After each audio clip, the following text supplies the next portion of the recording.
Article ship गर्दे सफ़र और फराज के बाब इस दर पे ठिकाना कभी इस राह पे डेरा आपकी खिदमत में पेश है। फिक्स एसेट्स की रिपोर्ट इशू करने के बाद तकरीबन 3 माह मुसलसल छोटी छोटी असाइनमेंट पर लाहौर में ही रहे। एक एनजीओ के ऑडिट पर हमें और एक सीनियर को भेज दिया गया। उनकी मैनेजमेंट ने कॉन्फ्रेंस रूम को ही कुछ दिनों के लिए ऑडिट रूम बना दिया। हमारे कंप्यूटर वहीं लगवा दिए। तकरीबन 15 दिन एनजीओ के ऑफिस आते जाते रहे।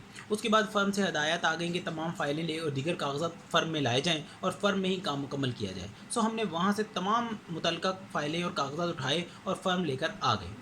बाकी काम फ़र्म में मुकम्मल करके ऑडिट रिपोर्ट प्रिंसिपल साहब के दस्तखत के साथ इशू कर दी गई। इसी तरह ही एक कंपनी के प्रोविडेंट फ़ंड के ऑडिट पर हमें भेज दिया गया। इस सिलसिले में ऐसा होता है कि जितनी रकम एम्प्लॉई की तनख्वाह से एम्प्लॉयर प्रोविडेंट फ़ंड की मद में काट कर प्रोविडेंट फ़ंड अकाउंट में जमा करवा रहा होता है, उतनी ही रकम एम्प्लॉयर को भी एम्प्लॉई के लिए निकाल कर प्रोविडेंट फ़ंड अकाउंट में जमा करवानी होती है ताकि ये एम्प्लॉई को बाद में दी जा सके। कंपनी से प्रोविडेंट फ़ंड अकाउंट की बैंक स्टेटमेंट ले ली और उसके ऑडिट का आगाज़ कर दिया। कुछ दिन बाद सब कागजात लेकर फ़र्म आ गए और फ़र्म में आकर बाकी काम मुकम्मल किया। ऑडिट रिपोर्ट बनाकर दे दी गई। इन्हीं दिनों लाहौर में एक यूनिवर्सिटी के अकाउंट्स का पूरा सिस्टम बनाने की प्रपोज़ल बनाई। फिर उस कंपनी के अकाउंट्स का सिस्टम डिज़ाइन किया। उनके तमाम हेड ऑफ़ अकाउंट को देखते हुए एक चार्ट ऑफ अकाउंट बनाया। उसके बाद इसके स्टाफ को वॉचर बनाने की ट्रेनिंग देते हुए उनकी 1 माह की तमाम ट्रांजैक्शन को अकाउंटिंग सिस्टम में डाला।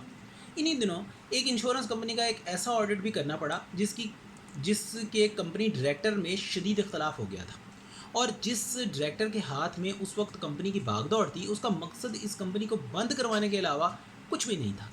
उनके दफ्तर गए और जब उनके खातों को देखा तो समझ आया कि खातों को सही नहीं बनाया गया था, ना ही कोई मालूमात मुयस्सर थी। उनके डायरेक्टर को कहा कि अगर मालूमात और कागजात नहीं मिलेंगे तो ऑडिट रिपोर्ट में एडवर्स ओपिनियन दिया जा सकता है। डायरेक्टर कहने लगा कि बिल्कुल एडवर्स ओपिनियन दें, हमें कोई एतराज़ नहीं। इस कंपनी के हालात कुछ इस किस्म के थे कि उसकी ऑडिट रिपोर्ट में एडवर्स ओपिनियन ही देना पड़ा।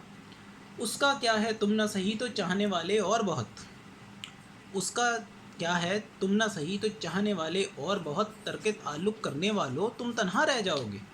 उसके बाद छोटी छोटी 4 से 5 प्राइवेट कंपनियों के फाइनल अकाउंट्स बनाए। ये तमाम अरसा में हमने ज़्यादातर वक्त फर्म में ही गुजारा। उसके बाद जून का महीना आ गया और क्लाइंट्स की स्टॉक टेकिंग शुरू हो गई।